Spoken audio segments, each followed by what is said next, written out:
Hi, my name is Nena Bisceglia, and today I'm here with Russell Profitt at the Moonshot Center. It's the 10th of May 2022, and I'm going to be interviewing you about the Black People's Day of Action. Thank you so much for your time and for being here with me, and I feel very lucky to have this opportunity. And English is not my first language, so if you don't understand anything of what I say, just ask me and I repeat. Okay, so I wanted to start with a bit of background and a bit of your just personal story. So if you would have to describe yourself in 1981, what would you say?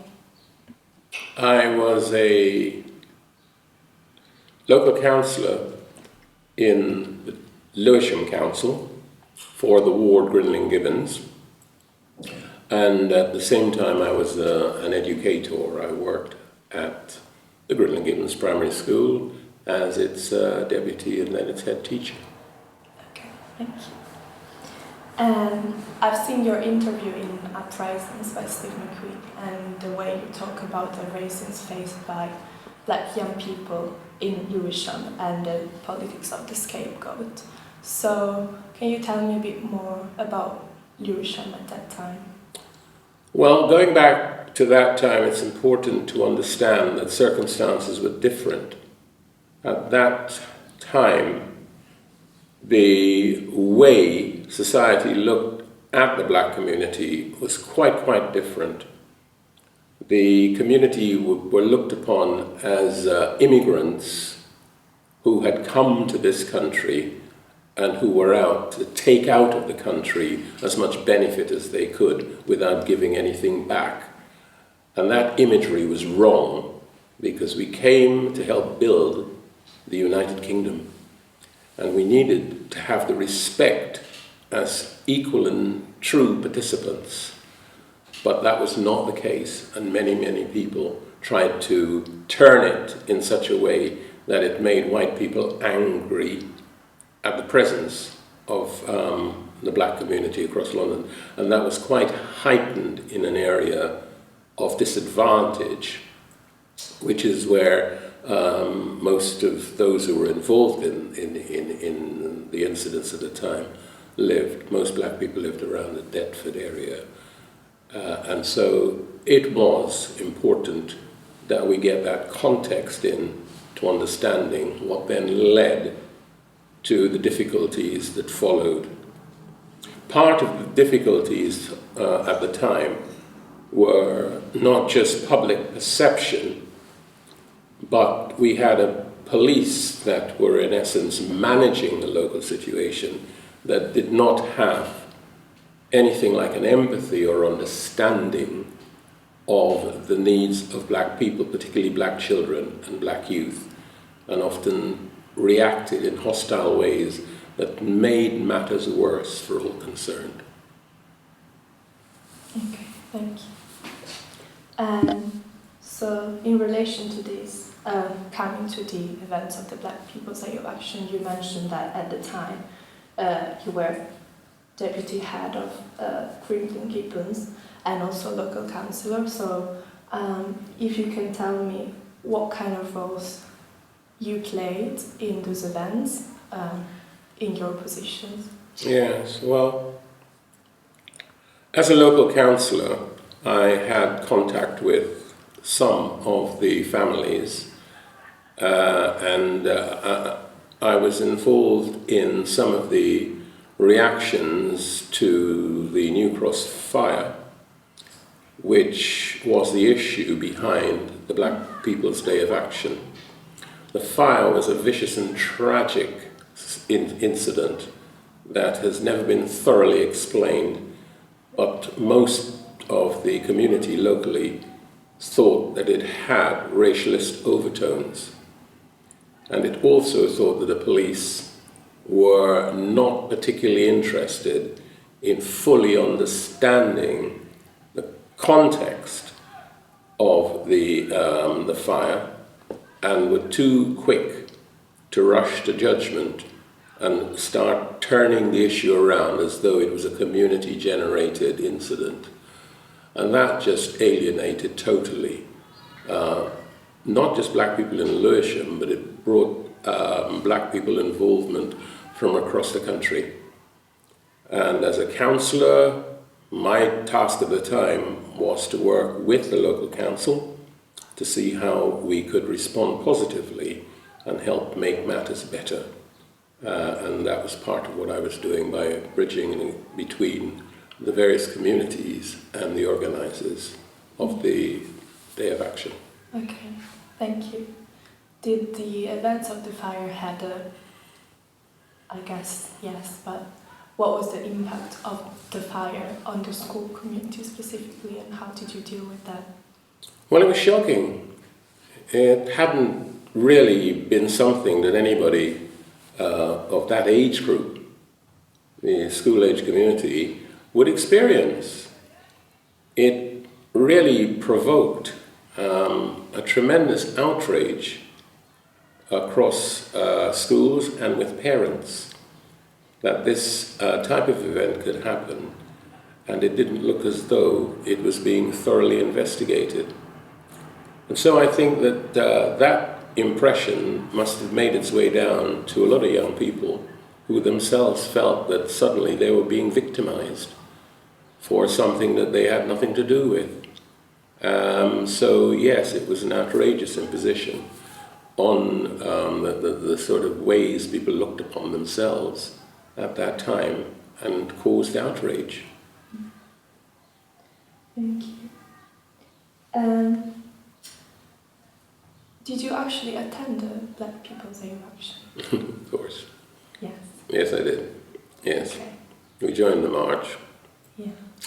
All the way from Deptford, all the way through to Blackfriars Bridge, and then through central London, passing through Fleet Street, and dealing with all of the hostilities that the whole march had to deal with at the time.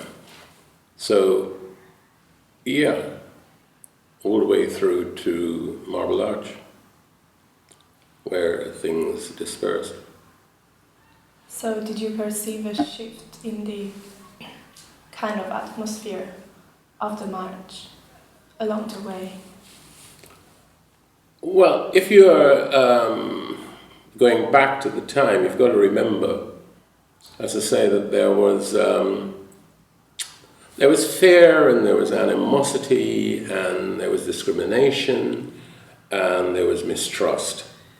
So the actual march itself was not necessarily a pleasant experience.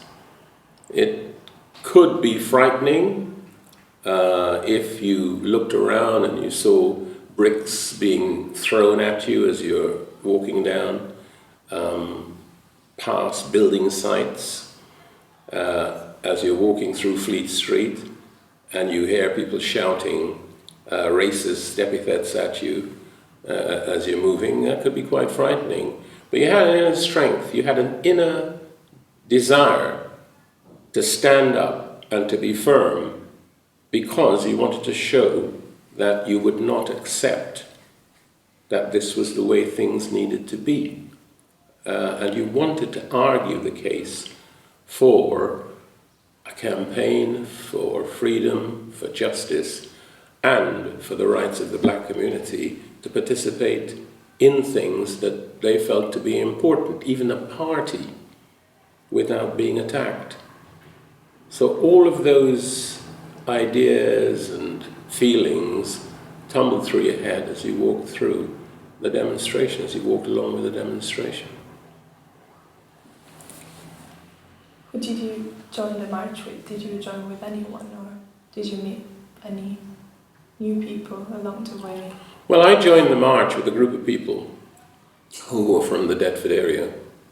And as you go on a demonstration, you sometimes lose track with who you're with, especially in the early burly of the jostling that happened along the way.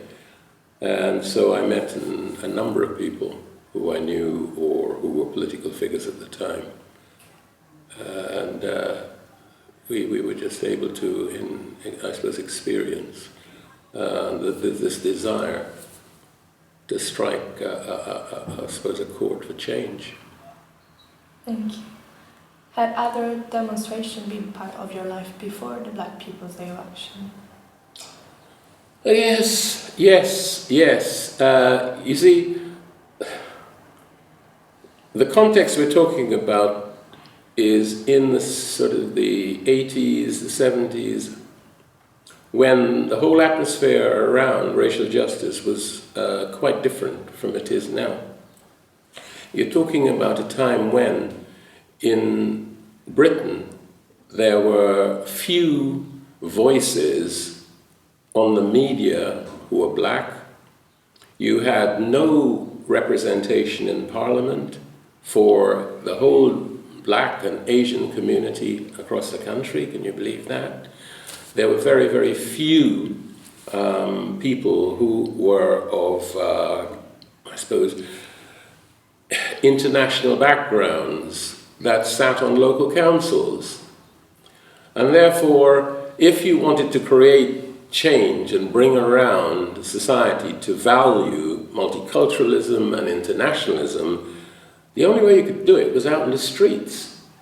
So if you're asking me, was I involved in demonstrations, I mean, I must say, it's countless. And it goes back for a very, very long time, because unless you got out there and you made your voice heard, there wasn't a chance that anybody would listen. And so, yes, I've been involved in a number of demonstrations over the years, dealing back with, I suppose, the Notting Hill issue, the Carnival, rights marches for various campaigns. Okay, thank you. Over the time. So, you mentioned this specific political climate, and obviously the Black People's Day of Action today is referred to as one of the key events for the history of the black community in the UK. But as, again, someone who's been very involved in politics, even on a more institutional level, but very much part of the local community as well, how would you describe the impact of the march more locally for Lewisham? Well, in terms of the voices involved, there are always going to be some people who would, I suppose, take an anti-establishment view and would take a very aggressive posture in relation to the battle for change. I didn't agree with that position. I believe it's possible to work for change by making your voices heard within the institutions, and also by being clear about what it is you want. And so throughout my life I've been it's been important to me to seek political change. And the sort of change that I wanted to see made was at the town hall. I wanted to see better housing for people who came from the black community. I wanted to see schools being more dynamic in the way they understood the experiences, the black experience, so that there would be a change within the culture of the schools, and it would be more important to support achievement rather than, as it happened in some schools, exclusions because they couldn't handle certain issues or certain children or certain families. So it was a change in culture within the schooling system, within the town hall, and also the really, really challenging one was change in culture within the local police. And I believe that what the Black People's Day of Action did was started to get that debate rolling, because people thought, hello, these guys are really serious. It's not going to go away.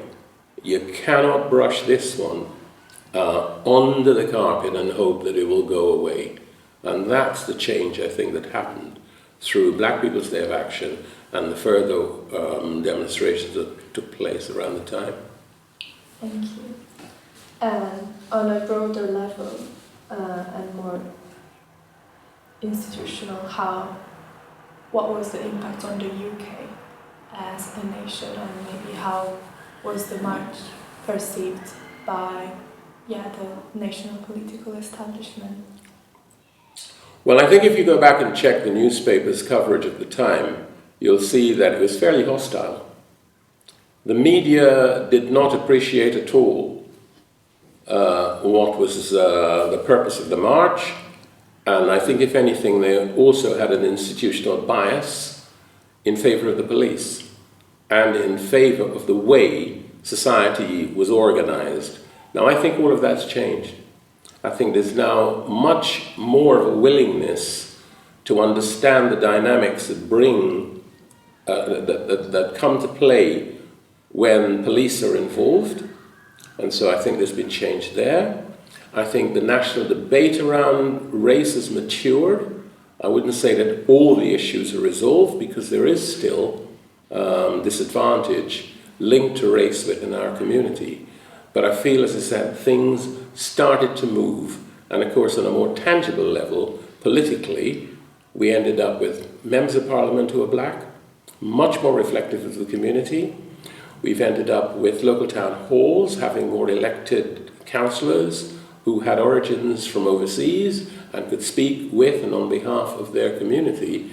And I think we've also started to have a debate within the whole education system about how you handle with people who have historically been disadvantaged by the education process, and begin now to place more of an emphasis on the creation of equality and success. And to me, that's very, very important, and it's still a big issue that we need to face going forward. Okay. Thank you. And do you think the march had an impact on yourself more personally? Well, it made me realize just how, I suppose, how much there still had to be done if we wanted to make change happen in the 80s. So it drove me to, I suppose, feel the need and desire to try and be more challenging and to be more demanding of equality and justice and toleration. So it drove me and inspired me to, I suppose, become far more involved in political change. Mm-hmm. Okay, thank you. And I know that you're still very active today on a community level, and you're the chair of Golden Oldies, a community care project that works to support Afro-Caribbean elders in particular. So if you could describe what idea of community do you try to affirm and realize for that project? Well, I say we're aiming to put fun into the lives of our elderly and senior members of the community. Look, they've lived a very long life. Many of them have worked in fairly arduous jobs, probably more physical jobs than the average member of our community. And so I think they now need to experience the final part of their lives with great joy and happiness, and that's what we try to do. We try and do things that will make them feel healthier, and also at the same time give them a good laugh. Yeah, that sounds really good. And yeah, you said a lot about how the political landscape has changed and the whole culture also around demonstrations has changed, and things are really different today. So if you would have to organize a Black People's Day of Action today, what would it be about? I would say that there's a massive disjuncture between the jobs that Black people do and the jobs that are available to the whole spectrum of the population. And we don't have anything like the equality in employment as we need to have. And that, to me, is a big issue. It really should be the focus of massive numbers of demonstrations going forward. Unless you can get economic equality, you're not going to have social equality, and you're not going to get justice in our society. So let's focus on that going forward. Okay. And thinking, so if this is what we should be focusing on a broader level, as someone who's really seen Lewisham changing over time, what are your hopes for the future of this area? What would you say? Well, I still think that environmentally, the areas where people in Lewisham who are black live is not at the same level and standard as the rest of the population. And Lewisham Council just has to have a walk around Deptford and a walk around Blackheath, and you can see the difference.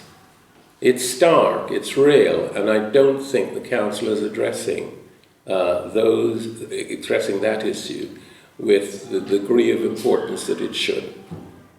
And I feel that there's a lot of work to be done to make matters better here in Lewisham. Okay. Thank you. That brings us to an end for me. These were my questions. Thank you so much.